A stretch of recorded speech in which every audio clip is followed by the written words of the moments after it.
Šajā sērijā redzēsiet kurortu pilsētu Viņa del Mar, Valparaiso slavenos funikulerus, kā arī Čīles galvaspilsētu Santiago.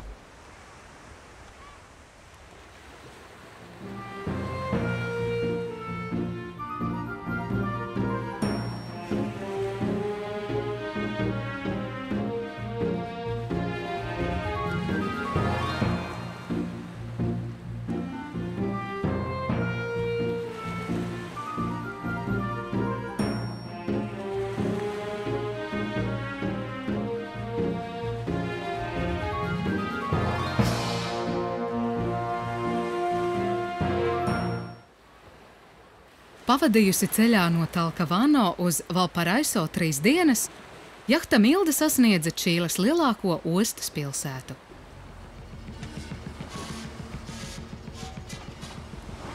Valparaiso ir reģiona galvaspilsēta centrālajā Čīlē un atrodas plaša Klusā okeāna līča dienvidu pusē, netālu no Santiago. Tās osta ir svarīgs centrs kravas konteineru nosūtīšanai, kā arī vara, vīna un svaigu augļu eksportam. Čīles pilsētā Valparaiso ienācām pavisam mierīgā un saulainā dienā. Jāpiekrīt Lonely Planet ceļvedī lasītājam, ka tā vairāk atgādina viduslaika Eiropas nekā 21. gadsimta tirdzniecības ostu. Valparaiso mēdz saukt saīsināt arī par Valpo. Aptuveni 50 starptautisku kruīza kuģu apciemo Valparaiso Čīles 4 mēnešus ilgajā vasarā.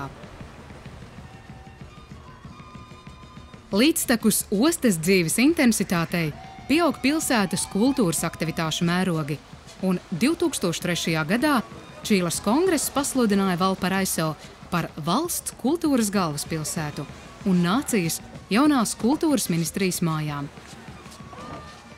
Valparaiso mīt aptuveni 260,000 iedzīvotāju, bet, ja ieskaita arī tās aglomerācijas teritorijā mītošos, Valparaiso ir otra lielākā pilsēta Čīlē ar apmēram 800,000 iedzīvotāju.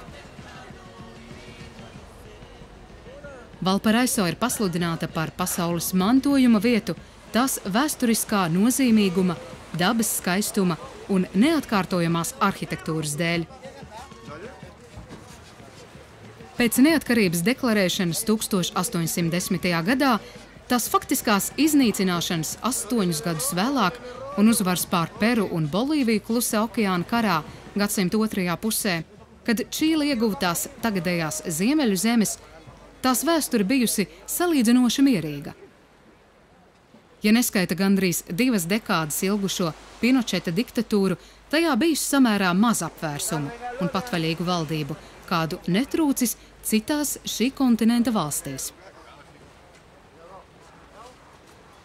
Šodien čīliešus uzskata par vienu no Dienvidamerikas stabilākajām un plaukstošākajām nācijām.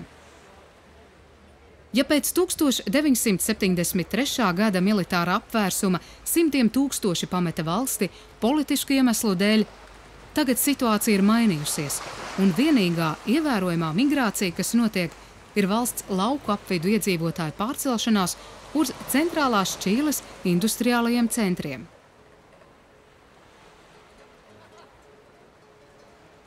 Liela daļa ziemeļu Čīles ir tuksnesis. Valsts centrālajos reģionos ir mērens klimats, un šeit mājo vairums iedzīvotāju un slejas lielākās pilsētas, savukārt vairāk uz dienvidiem ir ezeru un mežu reģions, kur ir mērens, mitrs un graudu audzēšanai piemērots klimats. Bet valsts tālākie dienvidi ir nemājīgi – augstums, slapjums, vējainums un resursu ierobežotība. Tādējādi Čīles ekonomika ir balstīta galvenokārt uz primārām ekonomiskām aktivitātēm – lauksaimniecību, vara, dzelzs un nitrātu ieguvi, kā arī jūras resursu izmantošanu. Piemēram, lauksaimniecība ienes ābolus, bumbierus un vīnogas, labību, kukurūzu un pupas, sīpolus, ķiplokus un asperāgus, lielopu gaļu, zivis un vilnu.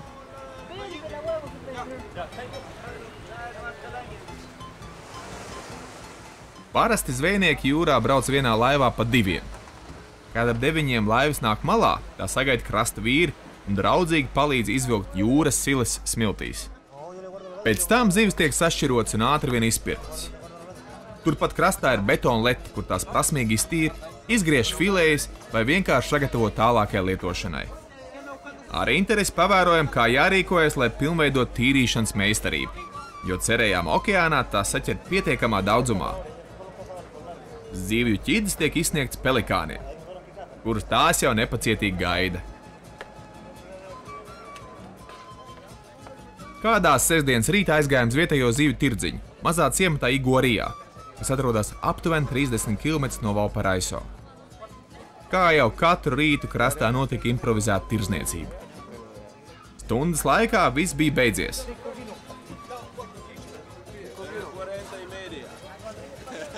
Uz pasākumu saradās daudz interesantu.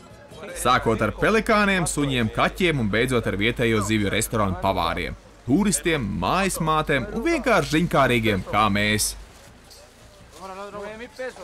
Galu galā arī mēs iegādājāmies pāris zivtiņu pusdienām. Tādas neredzētas rozā krāsā, bet kā vēlāk izrādījās, gaļa bija balta, ļoti maiga un garšīga.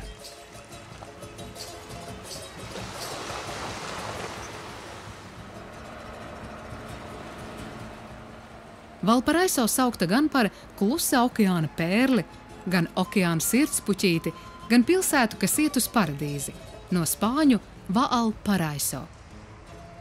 Iespējams, arī kalnos vedošo funikulieru dēļ 1996. gadā Pasaules pieminekļu fonds pasludināja Valparaiso neparasto funikulieru liftu sistēmu par vienu no 100 pasaules apdraudētākajiem vēsturiskajiem dārgumiem. Pirms 1536. gadā šeit ieradās spāņi, Valparaiso līci apdzīvoja Čangos etniskā grupa, kas nodarbojās ar zvejošanu un vākšanu. Spāņu koloniālajos laikos Valparaiso bija mazs ciematiņš ar dažām mājām un baznīcu. No šī vēstures posma saglabājušās tikai pāris celtnes, jo ciemats pārdzīvoja ne tikai dabas stihiju, zemestrīču, vētru, ugunsgrēku un plūdu postījumus, bet arī pirātu uzbrukumus. Funikuleri uzbūvēti laikā starp 1883. un 1916. gadu, un neizskatās, ka kāds pēc tam būtu daudz ko tur darījis, ja neskaita krāsošanu un neļošanu. Sākumā dažas no tiem darbināta ar tvaikmašīnas palīdzību. Saulainā pēcpusdienā var pavadīt stundas, izmēģinot visus 15 sliežu liftus. Reizēm ar skaudību jāskatās uz 100-gadīgiem inženieru mākslas paraugiem, kuri funkcionē joprojām, esot cilvēkiem ne tikai nepieciešami, bet arī skaisti. Un skats uz pilsētu no augšas arī ir vienkārši lielisks.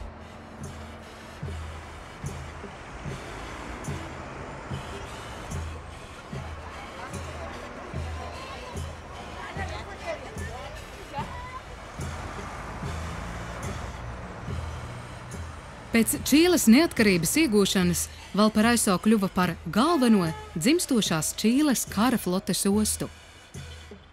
Tika uzsākta plaša starptautiska tirdzniecība, kas iepriekš bija ierobežota tikai ar Spāniju un citām tās kolonijām. Valparaiso drīz kļuva par nozīmīgu piestātni kuģiem, kas šķērsoja Atlantijas un Kluso okeānu, ejot pa Magelāna šaurumu un apkārt Hornas ragam. Īpaši iecienīta tā kļuva Kalifornijas zelta druģa laikā 19. gadsimta vidū.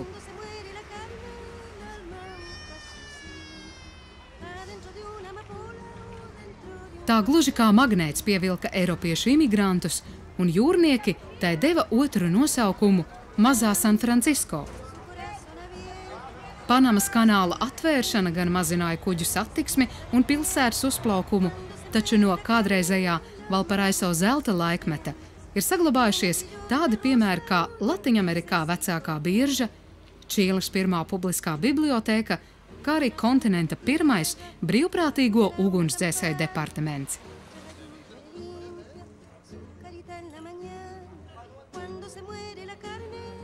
Daudzie imigranti no Anglijas, Vācijas, Francijas, Šveices un Itālijas ir devuši pilsētā internacionālas kultūras gaisotni. Te skan dažādas valodas, atrodas 9 universitātes plauks turismu uzņēmumi un ik gadu notiek milzīgs festivāls, sagaidot jauno gadu pie jūras. Valparaiso tikusi parakstīta arī vienošanās starp Bolīviju un Čīli pēc Klusā okeāna kara 1884. gadā, kas ļāva Čīlei iegūt piekrastes reģionu ar bagātīgām nitrātu atradnēm. Un kaut gan Čīles galvaspilsēta ir Santiago, Nacionālais kongress kopš tā atjaunošanas 1990. gadā strādā Valparaiso. Viña del Mar, jeb jūras vīna dārzs spāņu valodā, ko parasti sauc vienkārši par Viņu, ir pazīstama arī kā dārza pilsēta. Un katram pilsētas viesim drīz vien kļūst skaidrs, kāpēc tai tāda slava. Liels ziedu pulkstenis, parki un strūklakas ir Viñas del Maras ainavas iezīmes. Diemžēl daudz no senākās arhitektūras gājas zudumā zemestrīcēs, kas šeit nav retums, taču dažas celtnes vēl no 19. gadsimta ir saglabājušās. Pilsēta slavena arī ar atpūtas iespējām pludmalēs un spēļu zālēs, bet kultūras mīļotājiem Viña del Mara piedāvā muzejus un teātrus. Pilsētas ekonomikai pienesumu dod naftas noliktavas, kā arī Čīles armijas un jūras kara flotes garnizons. Cilvēks ielās izklaidē daudzie ielu mākslinieki, kas tiešām ir piestrādājuši pie saviem priekšnosumiem. Laika pa laikam ir iespējams satikt kādu populāru personu, kur tu nemaz neatpazīsti, bet vietējie pūlī metas medīt autogrāfs. Vienvārds sakot, kurorts. Jaunieši mēģināja nopelnīt naudu visdažādākajos veidos. Uguns rijējs demonstrēja savu māku tā brīža laikā, kamēr automašīnas apstājušās pie luksofora, bet viņa kolēģis starplaikā ievāca pa monētai.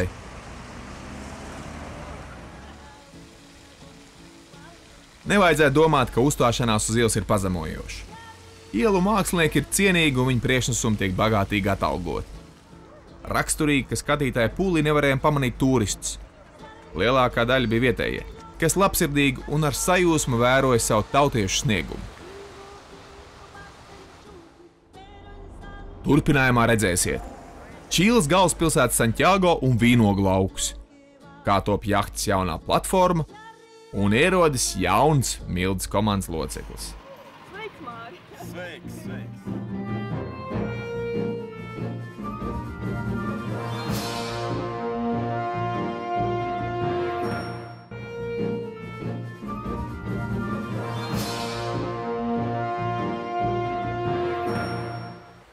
No Hornas raga Čīles galējos dienvidos jahta Milda 2,5 mēnešu laikā bija noburājusi gandrīz 2200 jūras jūdžu līdz ostas pilsētai Valparaiso netālu no galvaspilsētas Santiago.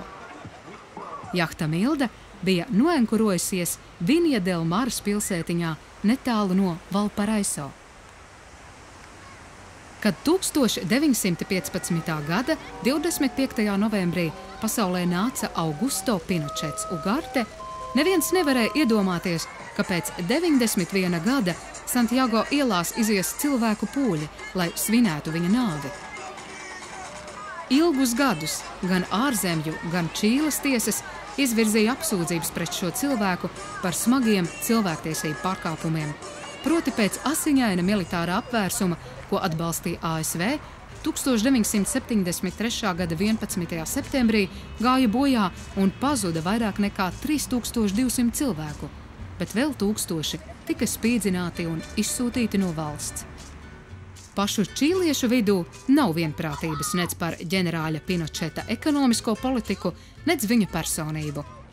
Vieni uzskata, ka Pinochets paglābis valsti no komunisma, atnesis Čīlei strauju izaugsmi, dodot tai brīvā tirgus ekonomiku.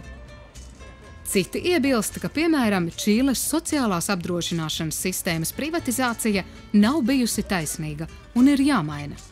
Tāpēc arī daudzas no Latīņamerikas valstīm, kas reiz centās adaptēt Pinocheta ekonomikas modeli, tagad cenšas atbildēt arvien pieaugošajam kreiso protestam pret nevienlīdzīgu labklājības sadali un neierobežotu ārzemju konkurenci. Daudzus Pinocheta atbalstītājus satriec atklājums par vismaz 28 miljoniem ASV dolāru, kas noglabāti uz viņa vārda slepenos kontos ārzemju bankās. Devāmies uz 140 km attālo Santiago. Autoceļš bija ļoti labs, abās pusēs vērojams vīna reklāmas un vīna lauki. Lēnām gaiss kļuva blīvāks un smacīgāks. Mēs iebraucām metropolē.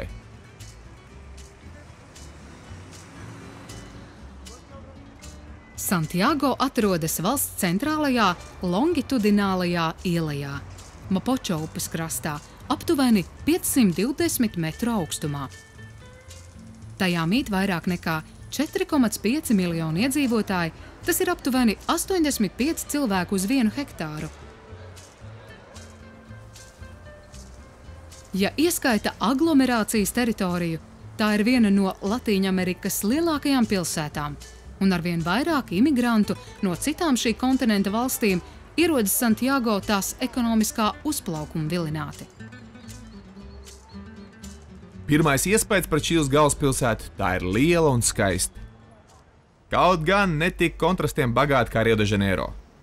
Tā iebūvēta Andu ieplakā. Skaisti, taču kalni traucē gaisa apmaiņai un neļauj izveidināties smogam. Pilsēta ir moderna, taču acīm redzams, ka netrūkst pietāts arī pret arhitektūras mantojumu.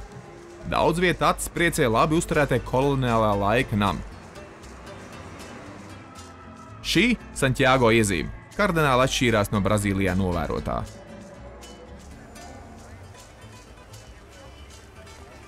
Viena no Santiago inženierijas un arhitektūras pērlēm ir vairāk nekā 100 gadus vecais tirgus.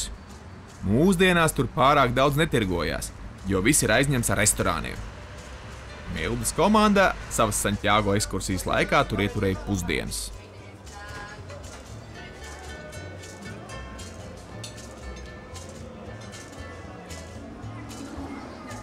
Pilsētu dibināja slavenais spāņu konkistadors Pedro Valdivia 1514. gadā. Taču araukāņi ilgstoši traucēja apmetnes dzīvei ar saviem uzbrukumiem, un līdz 16. gadsimta beigām te atradās tikai kādas 200 mājas, kurās dzīvoja 700 spāņi ar saviem darbiniekiem, tūkstošiem paverdzinātu indiāņu. Pilsēta atkārtoti cieta no zemestrīcēm, plūdiem un pilsoņu nemieriem. Gandrīz 3 gadsimtus Čīle bija pakļauta Peru vicekaralistei, un tikai 18. gadsimta beigās Santiago sāka lēnām izskatīties pēc īstas pilsētas. Piemēram, tika uzlaboti ceļi, kas to savienoja ar Valparaiso ostu.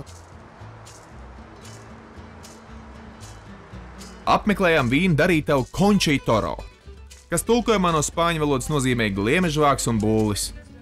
Darītavas darbinieks stāstīja, ka esot vislielākie šīs zemes vīna ražotāji. Degustējām un sapratām, ka jāpaņem kāda pudelīte līdz uz borta, un varbūt pat jāizved uz mājām, jo vīns likās ļoti labs un nebija dārgs.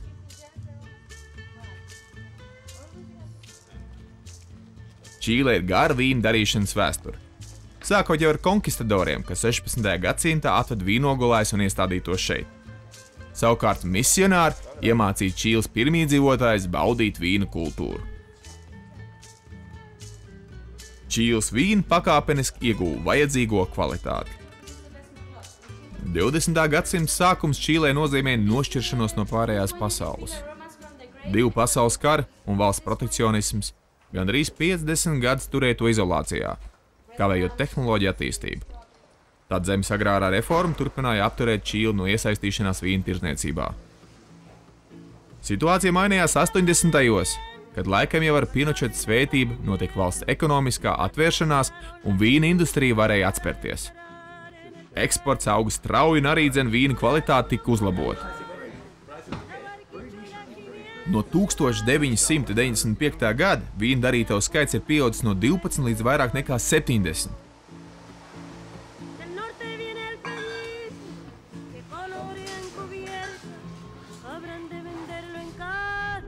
Santiago kalnā, kā jau katrā Dienvidamerikas valstī, ir uzstādīts piemineklis kādam katoļu svētajam.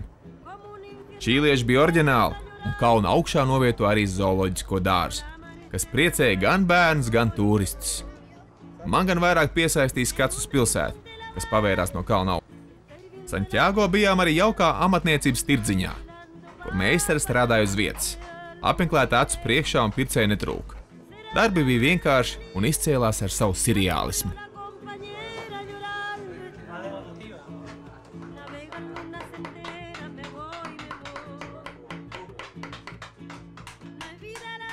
XIX. Gadsimta beigās nitrātu mēslojuma ieguve Čīles ziemeļos atnesa uzplaukumu valstī un veicināja galvaspilsētas attīstību. Tajā laikā tika uzcelta Nacionālā biblioteka un mākslas muzejs. Pagājušā gadsimta 30. gados Santiago pārvērtās par modernu pilsētu. Vairums čīlieši ir eiropiešu un Dienvidamerikas pirmie dzīvotāji jaukto laulību pēcteči. 16. un 17. gadsimtā tie bija spāņu konkistadori, kas radīja bērnus kopā ar vietējo cilšu indiāņiem.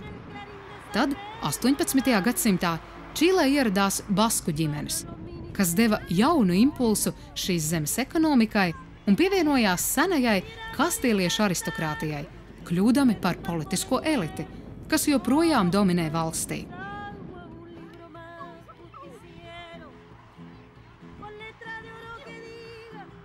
Tikai nedaudzi afrikāņu vergu nokļuva Čīlē, kur tropu plantācijas, kas ir raksturīgas jaunajai pasaulē, neattīstījās.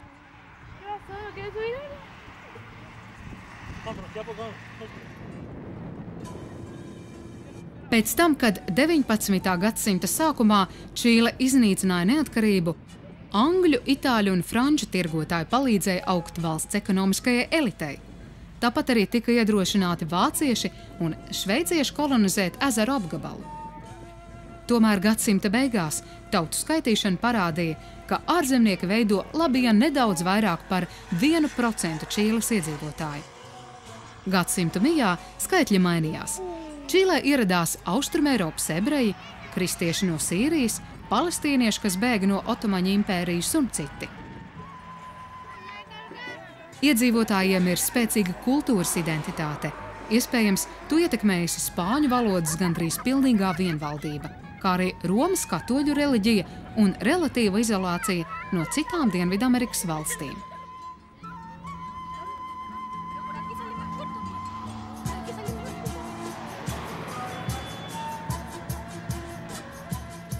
Tā, tas man ir gatavs. Tā atvarēs to. Pirms došanās okeānā bijām iecerējuši palielināt jahtas klāja laukumu. Kapteiņa palīgs Viesturs Mēnerts ir profesionāls arhitekts. Viņš izmantodams jaunākos tehnikas sasniegums radīja projektu platformai jahtas aizmugurē, jeb akterī, kā to sauc burātāji. Iegādājāmies nerūsējošā tērauda caurules, un mūsu botsmans un mehāniķis Aldis Kaļķis ķērās pie darba. Kārtīgi strādādami platformu uzbūvējam 5 darbdienu laikā. Ja nevaldāmas piedzīvojumi Kārs mudināti būtu iedomājušies to pasūtīt Čīles meistariem, tad bijām gatavi saderēt, ka pat 5 nedēļu termiņā viņi nebūtu iekļaujušies. Bet samaksa par viņu darbu visdrīzāk atgādinātu telefonu numuru. Tagad mūsu jahta bija par 2,5 metriem garāka. Un tas tiešām kaut ko nozīmēja. Vismaz mums.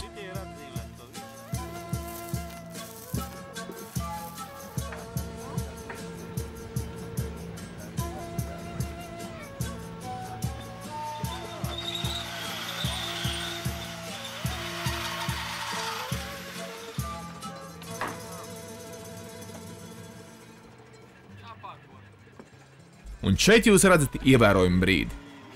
Mūsu komanda ir kļūsi internacionāla, un tai pievienojas 9.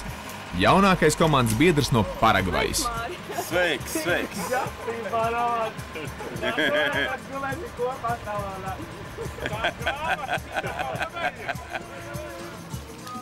Atstājusi Valparaiso, Milda uzsāka 8000 jūdžu garu ceļu pa Kluso okeānu uz Austrāliju. Lielo pārgājienu interesantāku padarīja salu apmeklējumi, un pirmā no tām bija 365 jūdžu attālā Robinsona Krūzo sala.